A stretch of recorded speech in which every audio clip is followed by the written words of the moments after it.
swimming, musical, linguistic objects. Elf machines.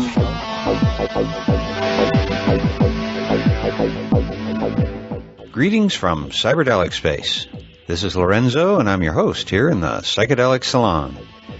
And I guess you could say your additional hosts are three fellow saloners who made donations to help offset the expenses associated with these podcasts.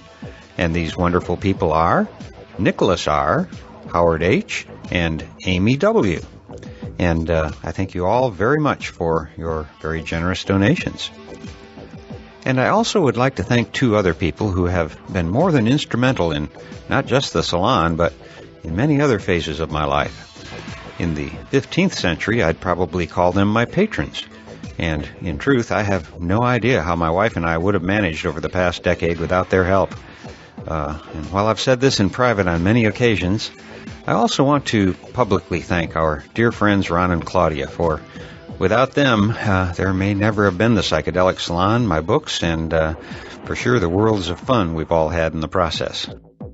So to Ron, Claudia, Nicholas, Howard, Amy, and all of the other supporters of the Salon, including our fellow saloners who have linked to our website, burned copies of programs and given them away, or who simply told a friend about these podcasts. Well, thank you one and all. You know, we're all in this together, as they say, and from where I sit, it looks to me like everyone is doing everything they can with the resources at their disposal to help in the great work of spreading the word about the value and importance of our sacred medicines and the profound thoughts that they often inspire. And speaking of profound thoughts, I return once again to that giant of 20th century literature, Aldous Huxley. Ever since I began rereading Sybil Bedford's wonderful biography about him, I've been wanting to hear more of him in his own voice. However, it seems that the recordings of Aldous are few and far between.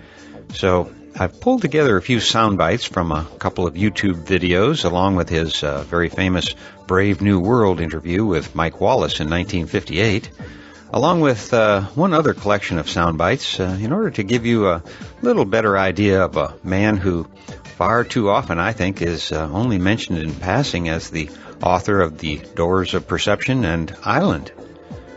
Now, the first clip I'm going to play is about 2 minutes long, and although it's a bit overly dramatic for my taste, I think it does a good job to set the tone. Dr. Humphrey Osmond of Saskatchewan, Canada. During the late 40s and early 50s, his experiments with mescaline gained wide attention. One of those closely following Osmond's work is the celebrated author of Brave New World, Aldous Huxley.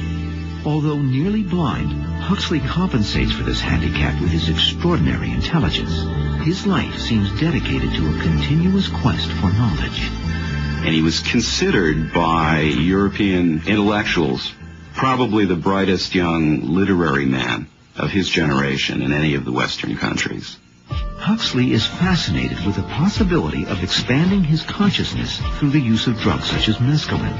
He has studied cultures whose members ingest plants with hallucinogenic properties to stimulate godlike visions. He theorizes that there is a mechanism in the brain that can open a door to a higher realm of consciousness. Humphrey Osmond is stunned when Huxley volunteers to be a guinea pig in his mescaline experiments. By using mescaline as a spiritual seeker, not a scientist, Huxley enters the surreal world of spiritual imagery. Everything he looked at was transfigured. When he looked at plants, he could just see them, rather like Albert Hofmann before him, bursting with life, bursting with color.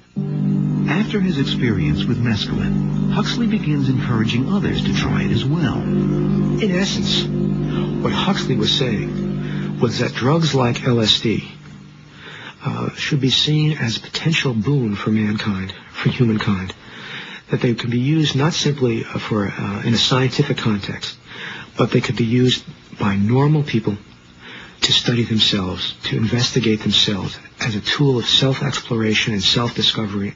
Huxley writes a book about the experience in 1954. It is titled The Doors of Perception, after the observation by poet William Blake that if the doors of perception were cleansed, everything will appear to man as it is, infinite. Aldous Huxley, whose early experiments with mescaline influenced popular interest in LSD, never lost faith in the value of psychedelic drugs. On the day he died from cancer in 1963, Huxley asked his second wife, Laura, to inject him with LSD.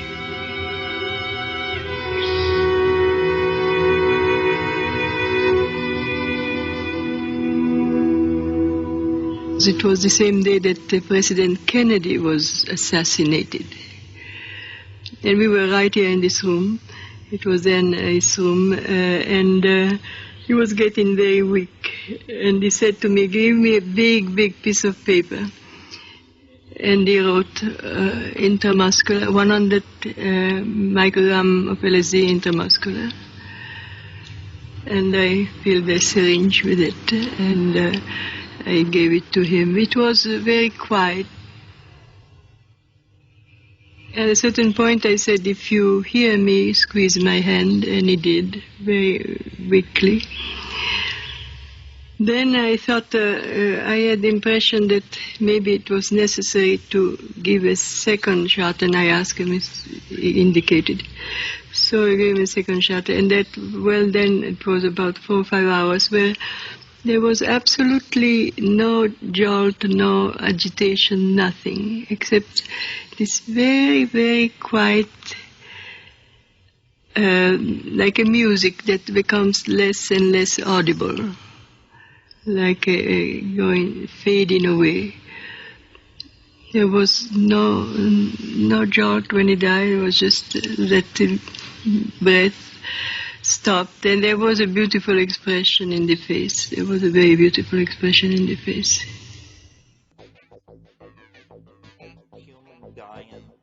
The main thing that I'd like you to take away from that little clip is the fact that Huxley was considered one of the Western world's leading intellectual lights.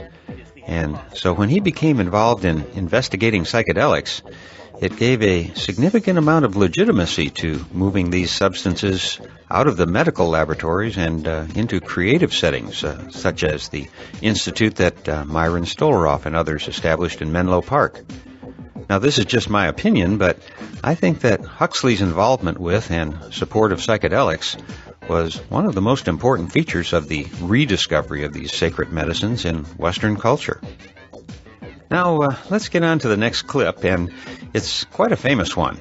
I'm talking about his May 1958 interview on the Mike Wallace television show. And at least 2 of our fellow saloners sent me copies of this audio clip, but shame on me. I've misplaced the note I made to thank you both. So please excuse my sloppy record keeping, and know that I sincerely appreciate you taking the time to send this audio to me for use here in the salon. I'll let you come to your own conclusions about the focus of this interview, but do keep in mind that the discussion we are about to hear took place a little over 50 years ago, and to me its relevance today is more than a little spooky. So let's see what you think.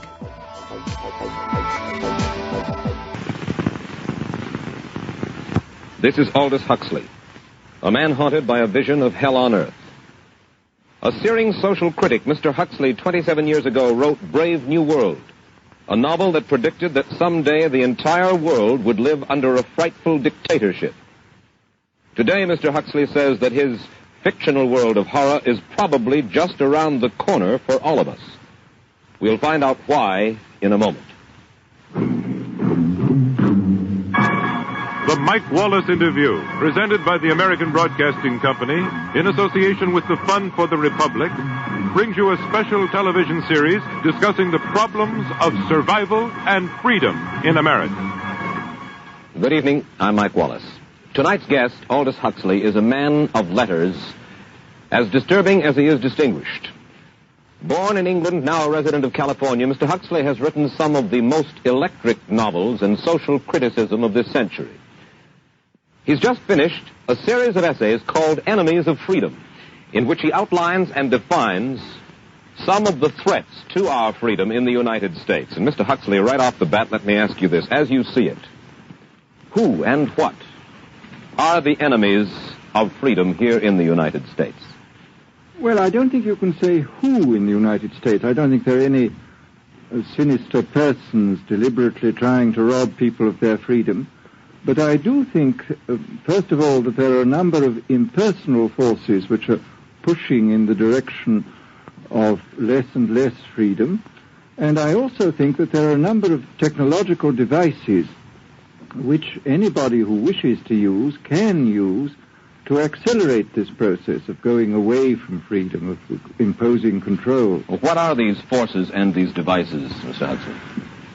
I should say that there are two main impersonal forces. The first of them is not exceedingly important in the United States at the present time, though very important in other countries. This is the force which in general terms can be called overpopulation, the mounting pressure of population pressing upon existing resources.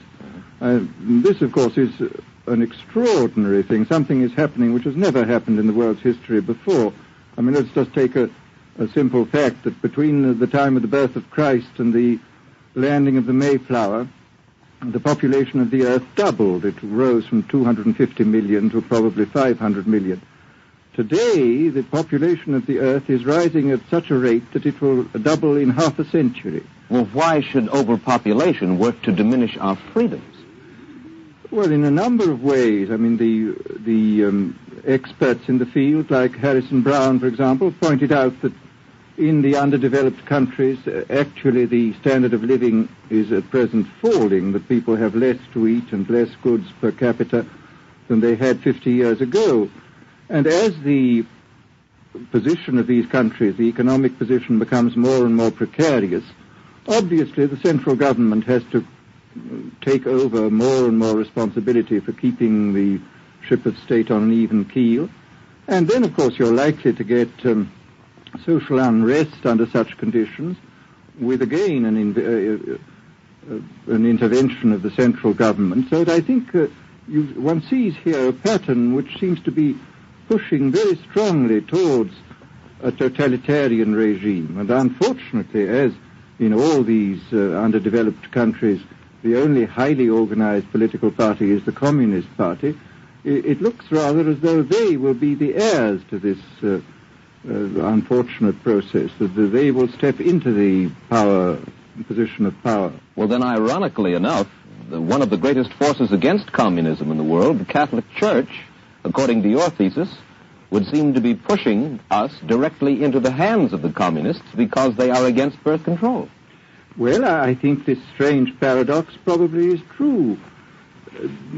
There is it's an extraordinary situation, actually. I mean, one has to look at it, of course, from a biological point of view. The whole essence of biological life on Earth is a question of balance, and what we have done is to practice death control in a most intensive manner without balancing this with birth control at the other end. Consequently, the birth rates remain as high as they were, and death rates have fallen substantially. All right, then. So much for the time being, anyway, for overpopulation. Another force that is diminishing our freedoms. Well, another force which I think is very strongly operative in this country is the force of what may be called over-organization. As technology becomes more and more complicated, it becomes necessary to have more and more elaborate organizations, more hierarchical organizations. And incidentally, the advance of technology has been accompanied by an advance in the science of organization. It's now possible to make organizations on a larger scale than was ever possible before.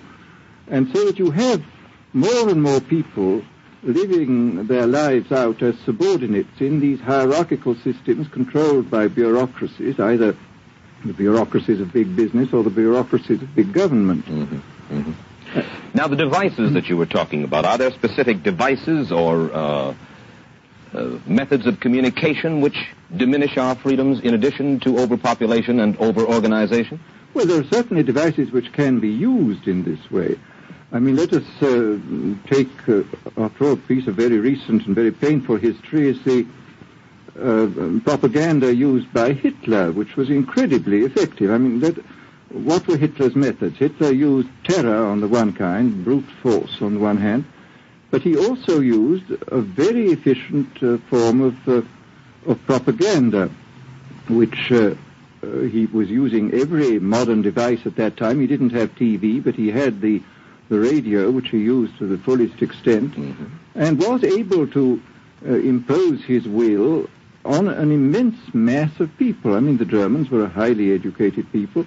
Well, we're aware of all this, but how do you equate Hitler's use of propaganda with the way that propaganda, if you will, is used, let us say, here in the United States? Are you suggesting that there is a parallel? Needless to say, it's not being used in this way now. But the point is, it seems to me, that there are methods at present available, methods superior in some respects to Hitler's method, which could be used in a bad situation. I mean, what I feel very strongly is that we mustn't be caught by surprise by our own advancing technology. This has happened again and again in history.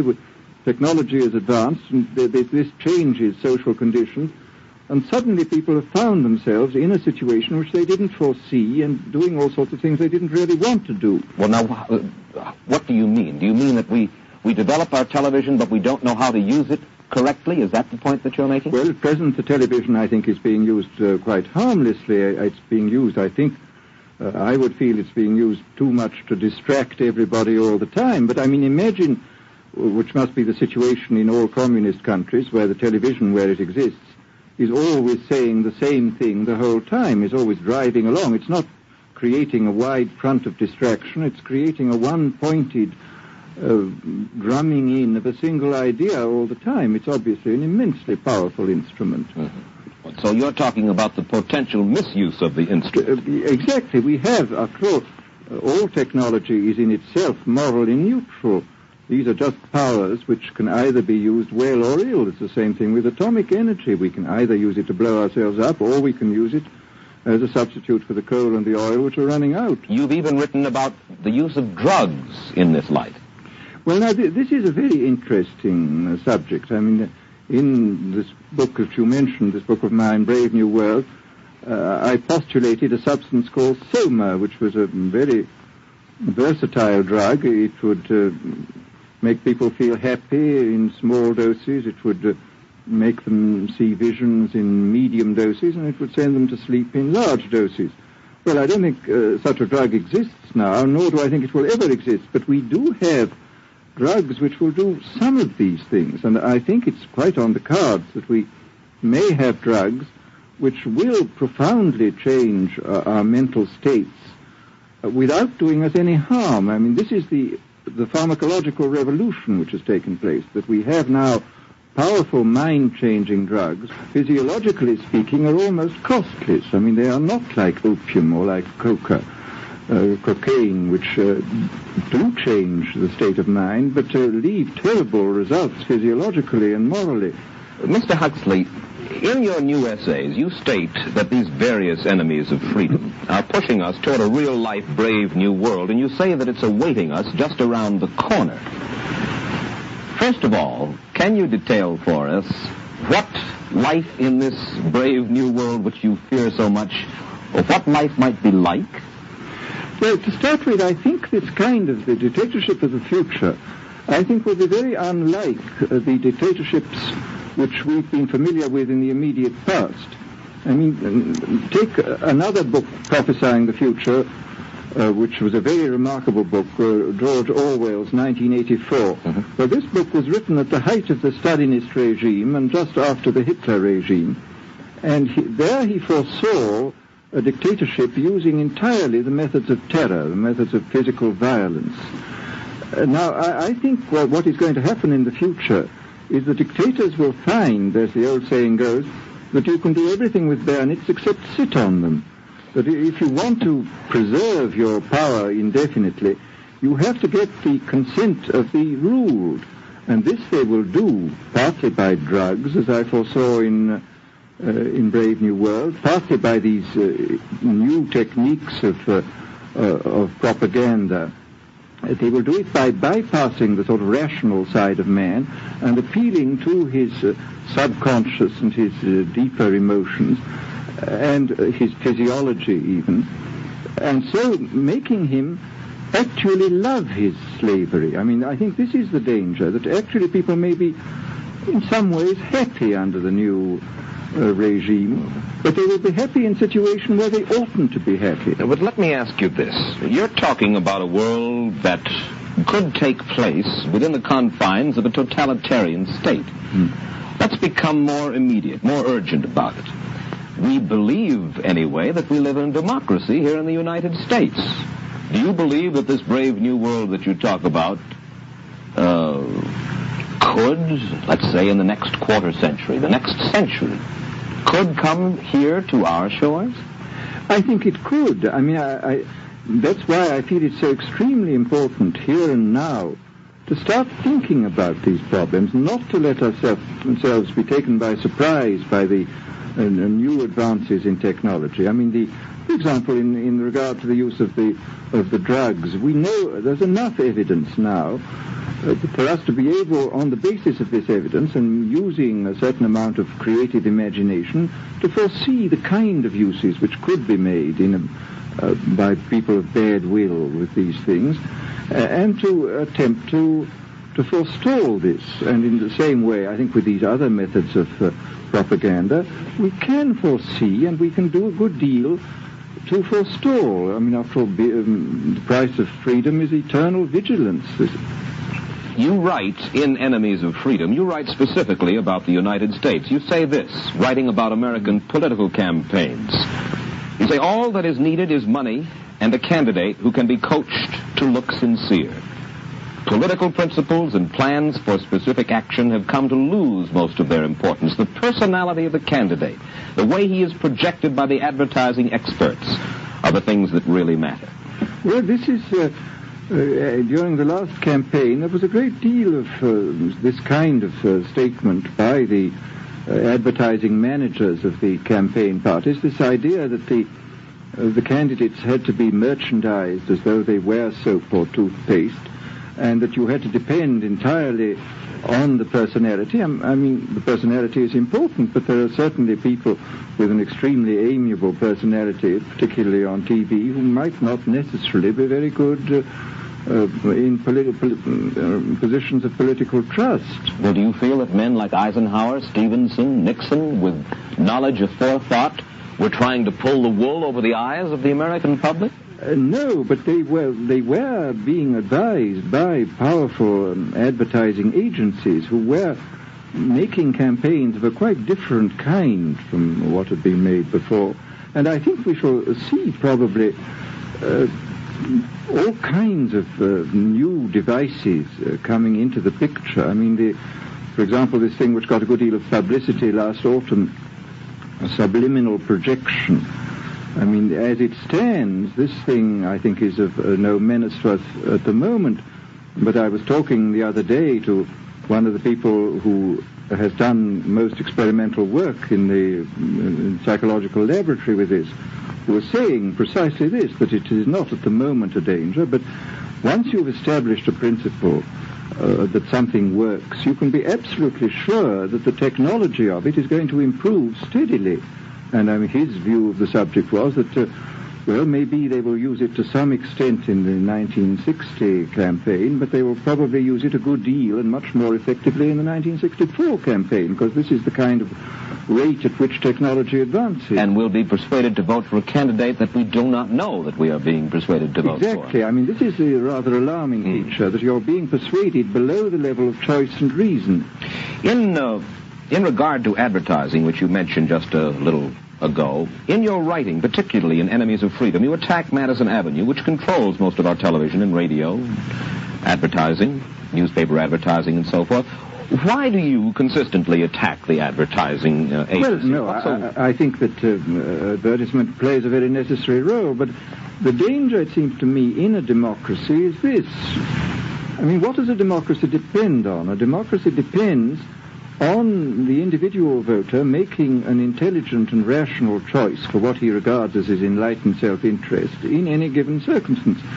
But what these people are doing, I mean, what both for their particular purposes, for selling goods, and the dictatorial propagandists are doing, is to try to bypass the rational side of man and to appeal directly to these unconscious forces below the surface, so that you are in a way making nonsense of the whole democratic procedure, which is based on conscious choice on rational grounds.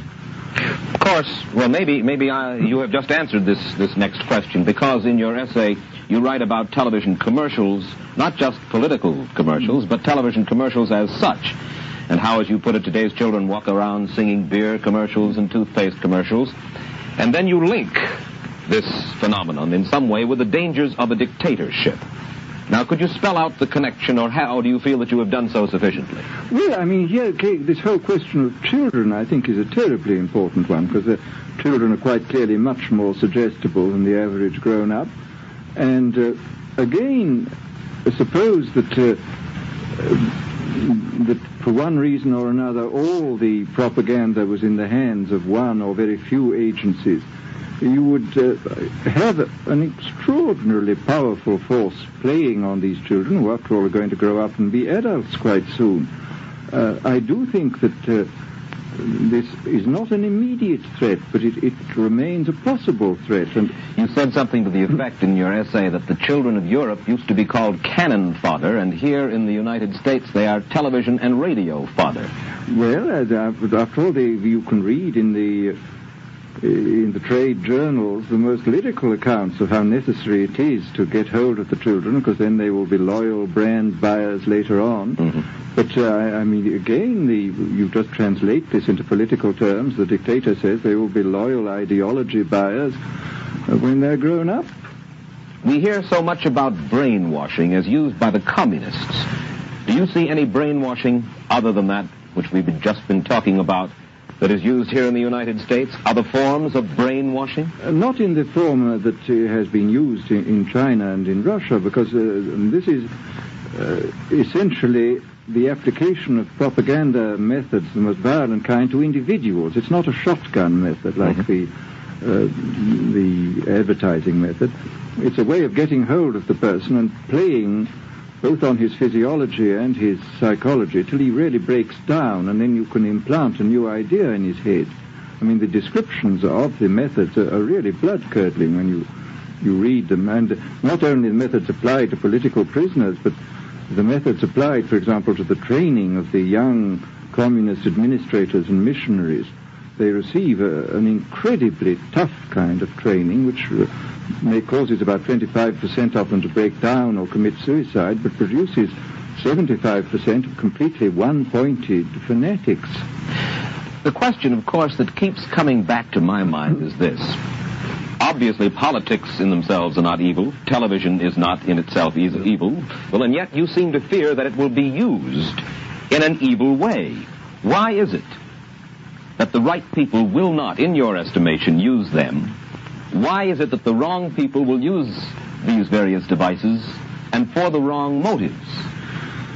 Well, I think one of the reasons is that these are all instruments for obtaining power, and obviously the passion for power is one of the most moving passions that exist in man, and after all, all democracies are based on the proposition that power is very dangerous, and that it's extremely important not to let any one man or any one small group have too much power for too long a time. After all, what are the British and American constitutions except devices for limiting power?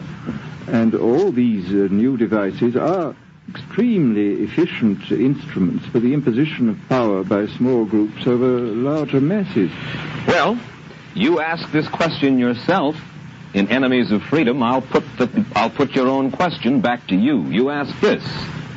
In an age of accelerating overpopulation, of accelerating overorganization, and ever more efficient means of mass communication, how can we preserve the integrity and reassert the value of the human individual? You put the question. Now here's your chance to answer it, Mr. Huxley. Well, this is obviously, first of all, it's a question of education. I think it's terribly important to insist on individual values.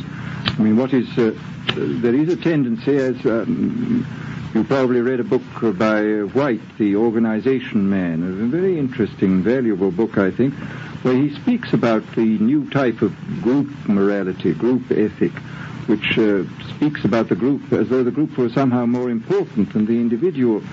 But this seems, as far as I'm concerned, to be in contradiction with what we know about the genetical make-up of human beings, that every human being is unique.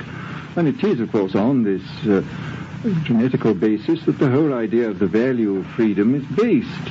And I think it's extremely important for us to stress this in all our educational life.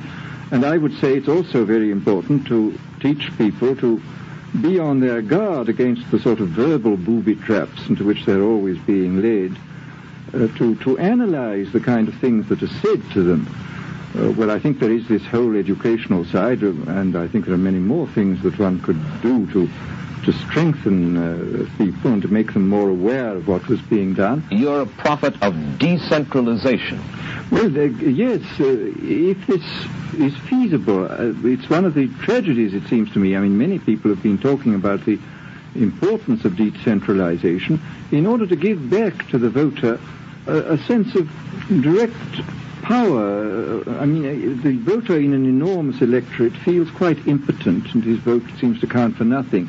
This is not true where the electorate is small and where he is dealing with a group which he can manage and understand. And if one can, as Jefferson, after all, suggested, break up the units into smaller and smaller units, and so get a real self-governing democracy. Well, that was all very well in Jefferson's day, but how can we revamp our economic system and decentralize and at the same time meet militarily and economically the tough challenge of a country like Soviet Russia?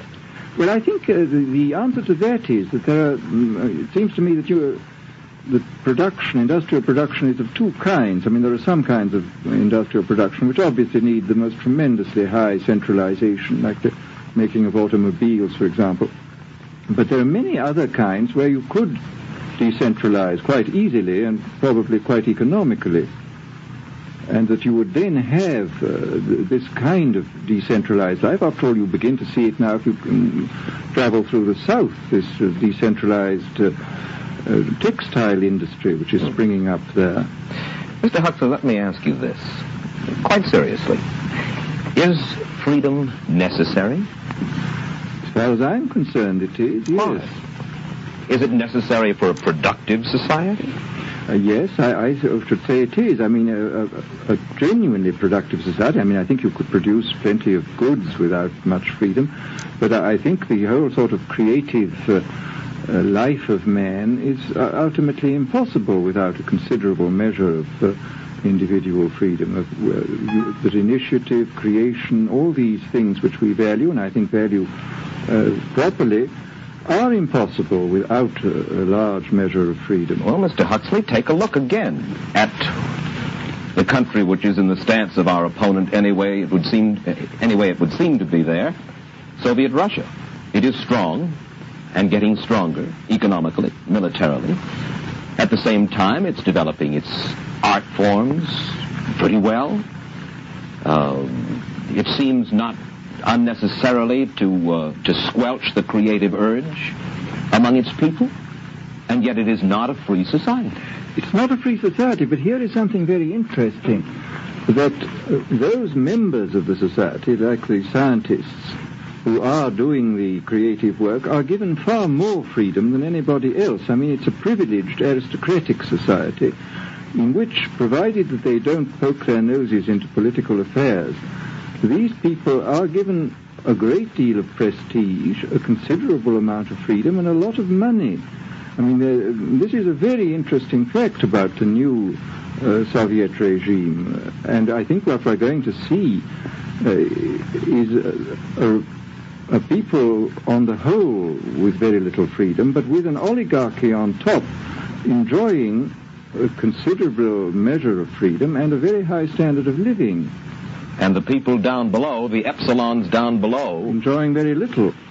And you think that that kind of situation can long endure? I think it can certainly endure much longer than a situation in which everybody is kept down. Because, I mean, they can certainly get their technological and scientific results on such a basis. Well, the next time that I talk to you then, perhaps we should investigate further the possibility of the establishment of that kind of a society, where the drones work for the queen bees up above. Well, but yes, but I must say I still believe in democracy. If we can make the best of the creative activities of the people on top, plus those of the people on the bottom, so much the better. Mr. Huxley, I surely thank you for spending this half hour with us, and I wish you Godspeed, sir. Thank you. Aldous Huxley finds himself these days in a peculiar and disturbing position. A quarter of a century after prophesying an authoritarian state in which people were reduced to ciphers, he can point at Soviet Russia and say, "I told you so."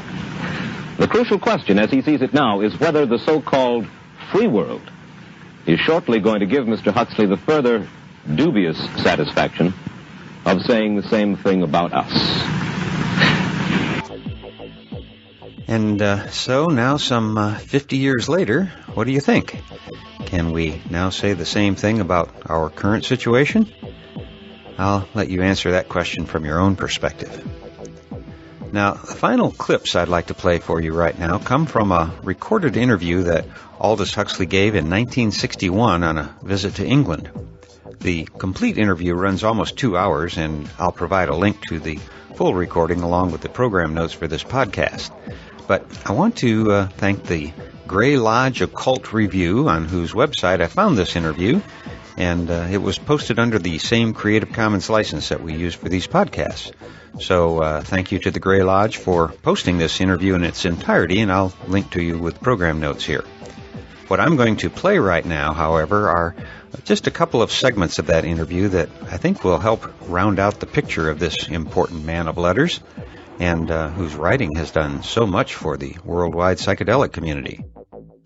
The topics I've selected to play include a discussion of the arts in general, James Joyce, the best method for discussing philosophy, including an example of how he went about creating some of his work, what he thinks about the supernatural, our lack of great symbols right now, and his involvement with psychedelic substances. All of which I hope will maybe nudge you along a little bit in your own creative thinking. On the Grey Lodge Occult Review site on which I found this recording, there is a short blurb about it from Sybil Bedford, who was not only a close friend of the Huxleys, but is also his principal biographer. In part, Sybil says, "The interview took place in the London summer, 2 long afternoons, punctuated by tea and sherry, in Aldous' sitting room with the view of the trees in Ennismore Gardens. The great point of it all is that it has left us with such a characteristic record not only of Aldous' thought, but of Aldous' way of expressing it, more spontaneous, more informal than his writing, more informal still than his lectures and broadcasts. This record comes as near as anything to the way Aldous talked to his friends. This was his conversation." I suppose I've always had a passion for knowledge and a certain gift for coordinating facts. I mean, this is what interests me in writing, in expression, in thought, is the attempt to coordinate different fields, the attempt to say many things at the same time, the attempt to bring together into a single coherent and meaningful whole a great many apparently disparate events and data. This has been the ideal of writing that I've always had, and I think I have a certain gift for it. And this is what interests me.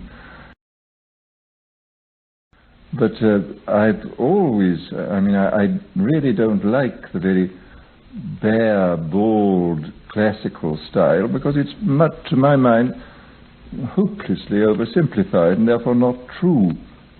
I mean, life in its reality is incredibly complex and very, very subtle, and therefore I would think that any form of art which is as simplified, say, as the French tragedy of the 17th century, is intrinsically an inferior art. I mean, maybe very, very elegant and beautiful, but if you can impose order upon a much more complex mass of material, as Shakespeare was able to do, this seems to me intrinsically a superior form of art, and I would say this is true of any kind of art. I mean, isn't this the distinction in the pictorial arts between what is technically known as fine art and the crafts?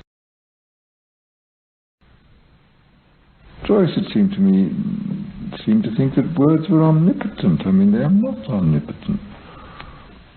He was a very strange man. I used to see him sometimes in Paris. This extraordinary, what may be called his magic view of words. I mean, the sort of, I shall never forget sitting next to him once at dinner and mentioning to him, which I thought would have given him pleasure, and it did, that I had just been rereading the Odyssey. And his immediate response was, he said, "Now, do you realize what the derivation of Odysseus, the name Odysseus, is?" I said, "No, I don't." And he said, "Well, it really comes from the two words Oudais, meaning nobody, and Zeus, meaning God. And that Odysseus is really a symbol of creation of man out of nothing." Well, I mean, this is exactly the sort of etymology which would have been made by Albertus Magnus in the 13th century. I mean, with absolutely no relation, of course, to anything which we would regard as realistic etymology, but this completely satisfied Joyce's mind, and this curious sort of magic approach to words as having some sort of intrinsic value apart from their references was a very characteristic thing in him. Ulysses is obviously a very extraordinary book. I mean, I don't exactly know why he wrote it, because I mean, a great deal of Ulysses seems to me to be taken up with showing the large number of methods in which novels cannot be written. I suppose it's a great book. To me, it remains a little bit too static, the whole character of Bloom. I mean, there are splendid passages. I don't think it's a success as a whole. How do you approach general ideas? I mean, is the best way of expounding general ideas to expound them in abstract terms, which is, of course, the philosophical method, or should one try to write one's philosophy through the medium of individual case histories? This is what I have more and more tried to do. I mean, for example, in the three historical pieces I've ever written, these were essentially attempts to express general, in the widest sense, philosophical ideas in terms of particular case histories. I mean, there's this book I wrote about Father Joseph, the Grey Eminence, the book I wrote about the Devils of Loudun, and then this long essay I wrote on Maine de Biron. I would like very much to find another good sort of biographical historical episode, such as I dealt with in the Grey Eminence and the Devils of Loudun. That turned up, I mean, years and years ago, I read the account in Michelet's book La Sorcière of the Loudun case, and was interested, and incidentally found when I came to look into the documents that it was extremely inaccurate. I mean, this great historian was very slapdash about the way he handled his account of the case. Well, then I thought no more about it for many years, and then quite by chance I picked up in a second-hand bookshop the 19th century reprint in a limited edition of the autobiography of the prioress, and one of Surin's autobiographical things, and the late 17th century book by Aubin which is an account of the whole episode. And reading those, I was so fascinated. I mean, there was such extraordinary material there that I began collecting it and found that in fact, I don't think any historical episode has ever had so much documentation. There are autobiographical statements by the priories, by Father Surin, great many letters. All the exorcisms were taken down in shorthand. Great many of them are printed, and of course a vast number still remain unprinted, but I never read any of the unprinted material because I just can't manage those things. But I don't think they would have contributed anything because most of the exorcisms were very like one another, so that a reasonable cross-section of them probably represented the whole fairly clearly. Then there were a great many accounts by outsiders who come to look at the possessions. It became one of the sort of popular tourist resorts in 17th century Europe, and people went from all over the continent to see these nuns rolling about on the floor and screaming obscenities. It was obviously the greatest fun. These nuns, of course, were their own lunatic asylum. I mean, the whole convent was a lunatic asylum with this screaming and with these exorcists deliberately keeping the thing up. I mean, the behavior of the exorcists is a degree of revoltingness and bad faith which is absolutely appalling. After Grandier had been burned, they sent for the Jesuits to go, because the nuns remained just as much possessed and hysterical as ever. And as the Capuchins had failed completely in their efforts at exorcism, they called for the Jesuits, and among whom was this remarkable, very, very able man, but very unstable, psychologically unstable man, Surin, who came from Bordeaux. And he undertook not merely to dispossess the prioress, but also to raise her to the highest pitch of mystical perfection, and in the process himself became psychologically infected and fell into a state of complete insanity in which he remained for 20 years, finally emerging, and in the last 7 or 8 years of his life becoming one of the major figures in the French 17th century mysticism. And even while he was insane, when he couldn't, he was so sort of hopelessly down that he couldn't read or write, or he could hardly even move, he was able to dictate a work on the spiritual life, which I've read. It's in 3 duodecimal volumes of about 1,200 pages, admirably well organized, with copious quotations from the Gospels and from the Fathers.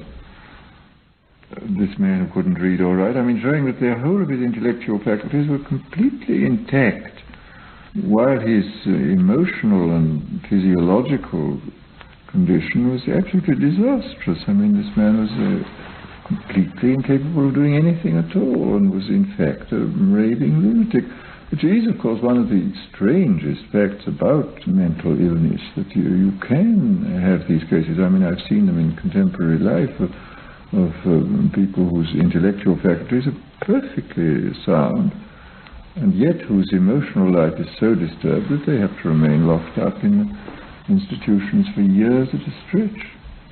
One of the oddest paradoxes I find. The whole business of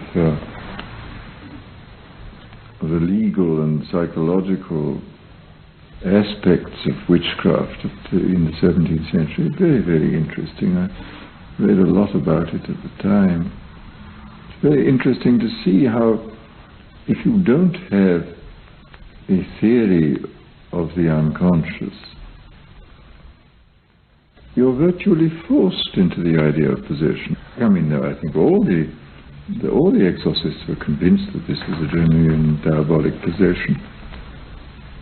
And of course they were being paid by the government. They were all all getting salaries. When the publicity wore off and people got bored with it, the whole possession disappeared. I mean, the nuns were under pressure from the exorcists to go on performing. And when the money ran out, because they were being paid a subsidy by Richelieu, and they cut the subsidy off after a time, and the public opinion got bored, and they all got well. And then the extraordinary thing, the Paris then made this tour of France exactly like a movie star, because she fabricated false stigmata on her hand, which she showed. She used to sit in a window with her hand hanging out, and thousands of people would come and examine these letters which were written on the hand, supposedly by supernatural means. And she went to visit the king and queen and had the most wonderful time. And then again, that was all over. It was like a sort of Marilyn Monroe procession through the country. And then, very pathetically, I mean, she became convinced that she was a sort of second St. Teresa and was going to be a great mystical saint. But of course, in fact, she wasn't. She was sort of acting the part of a great mystical saint. But in the end, she developed cancer. And a lay woman came to live in the monastery, who was a genuinely spiritual person. And it's very touching. I mean, she ended up as quite a humble, genuinely Christian figure in the end. I mean, it's very, she made a good ending in the language of the church. I mean, she really understood her own defects and this endless play acting which she'd been doing all her life. But of course, the really strange thing about this whole story is that the whole Loudun affair is interesting only if you take the two sides together.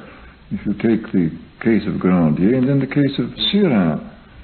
Between them, the two episodes describe the religious life on every level, from the most horrible to the most sublime. I mean, the whole gamut of religious life is set forth in a kind of parabolic form in these two episodes. Now, the really extraordinary thing is that, as far as I know, I was the first person to bring these two episodes together in a single volume. Plenty of French people have written about Grandier, and in recent times plenty of people have written about Surin. But nobody has thought fit to put the two cases together in a single volume and illustrate this fantastic spectrum of the religious life, from the most revolting through the most equivocal to the most sublime. I mean, this is the whole sort of message of this extraordinary episode, that religion is infinitely ambivalent. I mean, that it has these wonderful sides to it and these appalling sides to it.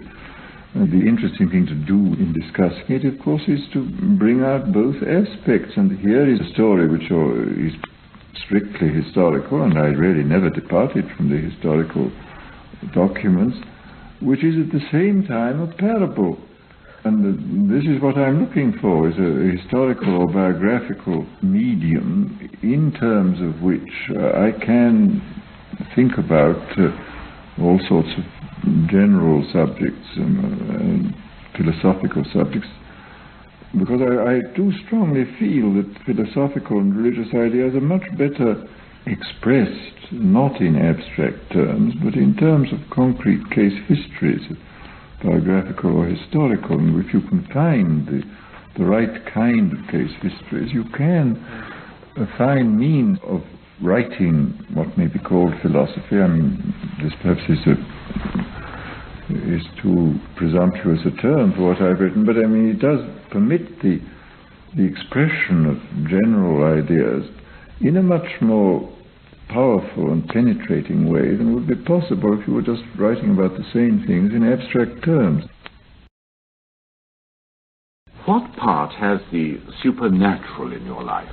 I don't exactly know what people mean by the supernatural. I mean, in practice, I would say that what people call the natural in our Western tradition is in fact our projection of concepts upon the world. I would say this is the natural is our tendency to project our notions and concepts upon the outer world. I mean, to see the outer world not as the immediate datum of experience, but as an embodied label, as the illustration of some generalization already pre-existing in our skulls. This is what we call the natural world. The supernatural world, as far as I'm concerned, is in effect the genuinely natural world, which is the world of immediate experience without all these concepts imposed upon it. I mean, anyone who has ever had the experience of seeing the world without labels and concepts immediately has the impression of its being supernatural. And I mean, in a curious paradoxical way, nature as it is in itself, in as much as we can ever know it in itself, is supernatural. The all too natural is this all too human world of concepts which we impose upon nature. And this, as far as I'm concerned, is the difference between the natural and the supernatural. The natural is what is our picture of the world with its names and its labels imposed upon it, the utilitarian and scientific and generally day-to-day picture, and the supernatural is the world as it comes to us in its profoundest mystery of, I mean, one is sometimes suddenly aware of this bottomless mystery of existence. I mean, suddenly you're hit by this thing. If you choose to call this the supernatural, I mean, I don't know what other sense it has. I mean, I don't believe in mysterious beings going around and arranging things, but I do believe in the profound, unfathomable mystery of life, which I think has a sort of divine quality about it. I think there is a mysterious being, but whether he goes around arranging things is another question. I just don't know. I mean, I think one can be complete agnostic and a complete mystic at the same time. I don't see any incompatibility with mysticism and the most skeptical scientific approach. I mean, there's no incompatibility, just as there's no incompatibility between being a biochemist and having a taste for music. I'm entirely on the side of the mystery. I mean, any attempt to explain away the mystery is ridiculous. This fundamental everyday mystery of our existence is something which we mustn't try to avoid through intellectual explanation. We have to have intellectual explanations, but we have to be perfectly clear that they're not completely satisfying, that we must never take these words too seriously. Words are very important, but if we take them too seriously, we destroy everything. But if we can somehow learn to make the best of both worlds, the world of conceptual explanation and the world of immediate experience, the world of the mystery as it's actually given, then we have a full and complete life. Otherwise we have either the life of the sort of savage without any intellectual side at all, or else the so-called life of reason, which is wholly unsatisfactory. We have to have both. We must make the best of both worlds. We have such bad symbols. I mean, we really no great symbols now. I mean, all that we have are these ridiculous nationalist symbols like flags and swastikas and whatnot. But no sort of great cosmic symbols. I mean, when you think of the staggering symbols that the Indians produced, I mean, the dancing Shiva, for example, we've never produced anything as comprehensive as this. The dancing Shiva, those little bronze statues. It is the Shiva with 4 arms dancing with 1 foot raised. And, well, I mean, I go into the details. They're really quite extraordinary. It's the figure stands within a great circle, a sort of halo, which has flames going out, I mean, the symbols of flames. And this is the circle of mass, energy, space, time. I mean, this is the material world. This is the great world of the all-embracing material world with its flames of energy. Within this, Shiva dances. He's called Nataraja, the lord of the dance. And he dances, he's everywhere in the universe. I mean, this is his dance. The manifestation of the world is called his lila, his play. I mean, he sends his rain upon the just and the unjust, and he's beyond good and evil, of course. It's all an immense manifestation of play.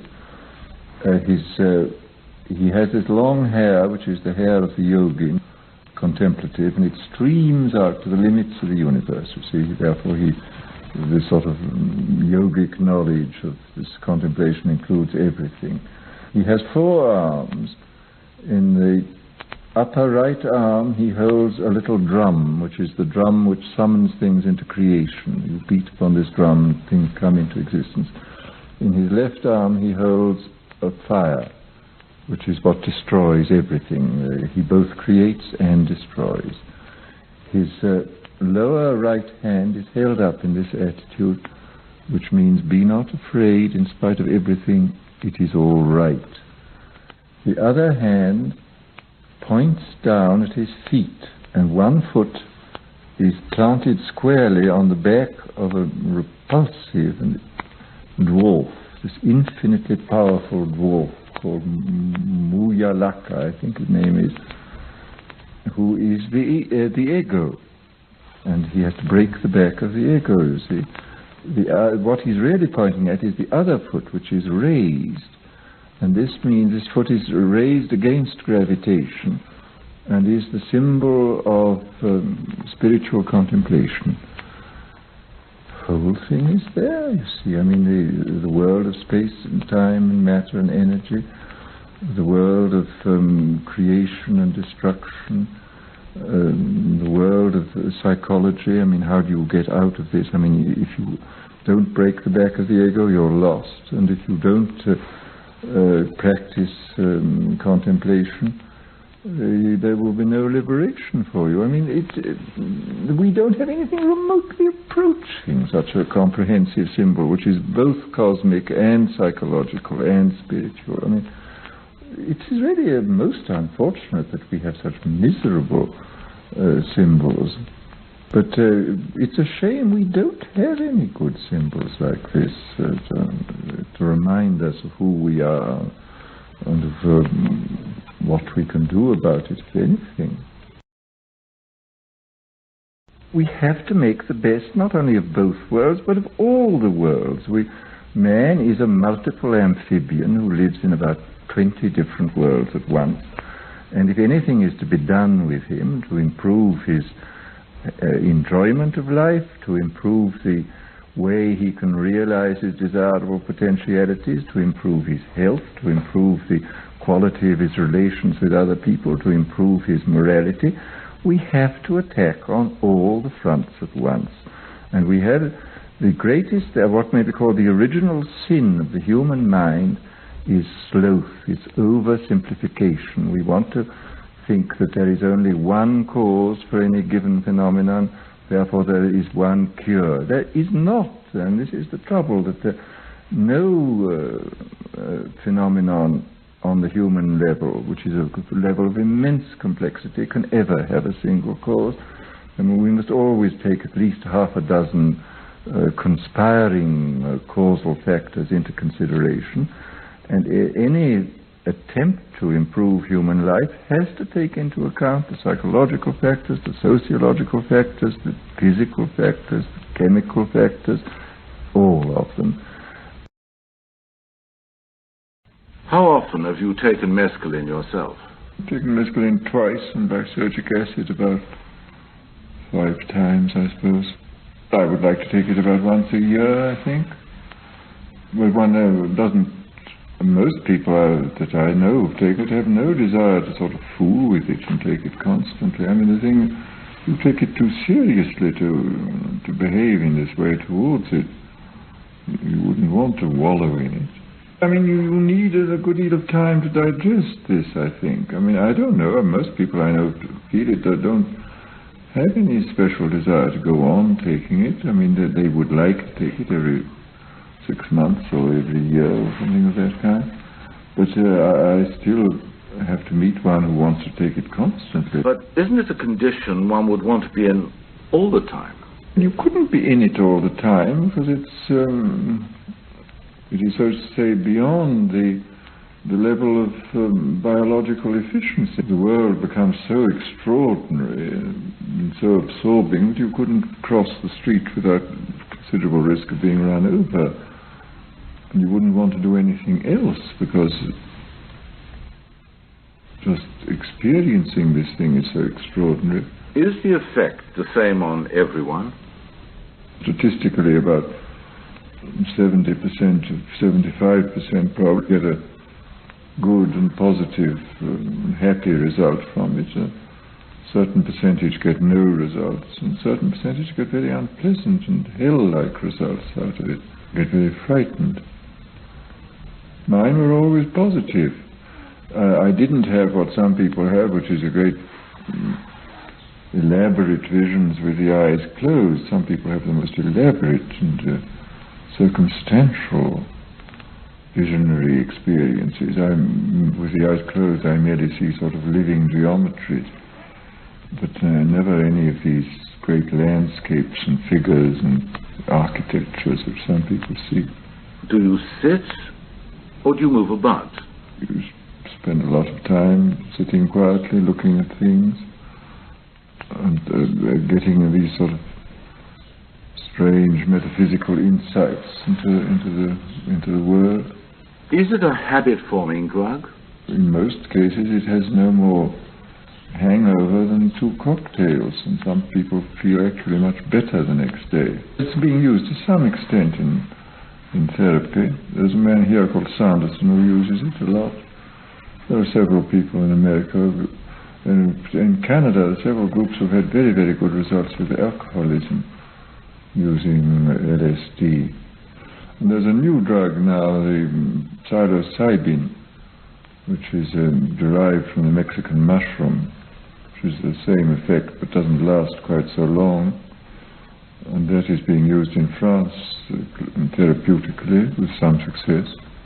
When you take a capsule of 400 milligrams and the lysergic acid, you take this incredibly small dose of 100 gamma, which is 100 millionths of a gram, a 10,000th of a gram, tenth of a milligram, which is a homeopathic dose. It's perfectly extraordinary that it should have an effect.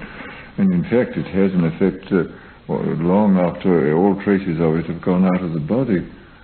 It has an effect by triggering some, nobody knows exactly what. It probably inhibits one of the 27 enzymes which control the functioning of the brain. Either inhibits one or stimulates one, and I don't think anybody quite knows what it does. But the intensity of the experience is entirely unlike any ordinary experience.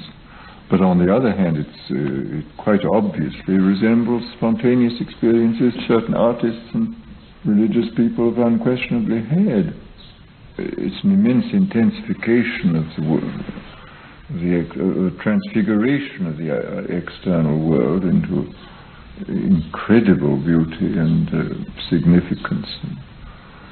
It's also beyond this kind of aesthetic experience. There may be other experiences of a sense of solidarity with the universe, solidarity with other people. This understanding of such phrases as you get in the book of Job, yea, though he slay me, yet will I trust in him. This becomes quite comprehensible. This thing opens the door to these experiences, which can be of immense value to people if they choose to make use of them. If they don't choose to, I mean, this is what the Catholics call a gratuitous grace. It doesn't guarantee salvation, or it is not sufficient and it's not necessary salvation, but if it can be collaborated with and used in an intelligent way, it can be of immense help to people. The sense that in spite of everything, which of course is the ultimate, I suppose, the ultimate mystical conviction, in spite of pain, in spite of death, in spite of horror, the universe is in some mysterious sense all right, capital A, capital R.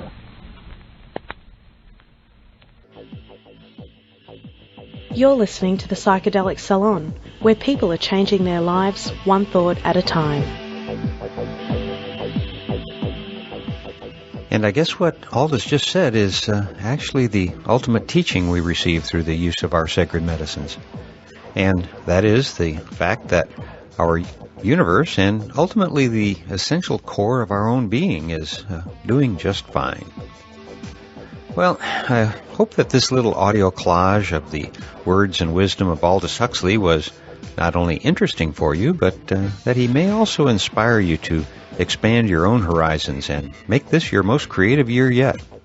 Whether it's starting your own podcast, blogging, painting, playing music, or simply keeping a journal of the progress of your thoughts throughout the year. It really doesn't matter what you create as long as you are following your own bliss and not the orders of somebody else. In other words, hey, be sure to set aside a little time for yourself this year. You deserve it.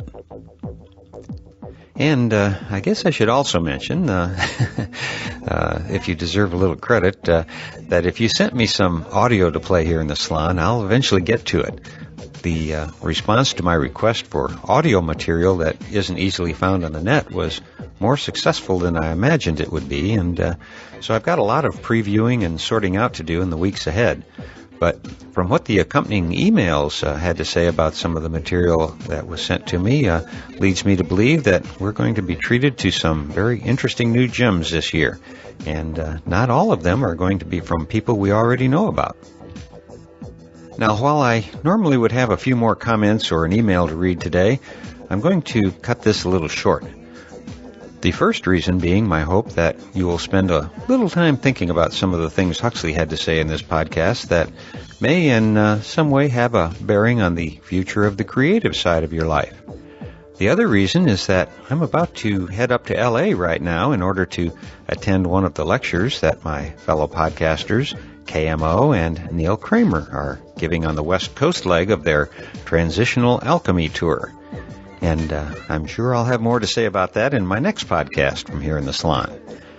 But for now, I'll just close today's podcast by once again reminding you that this and all of the podcasts from the Psychedelic Salon are freely available for you to use in your own audio projects under the Creative Commons Attribution Non-Commercial Share-alike 3.0 license.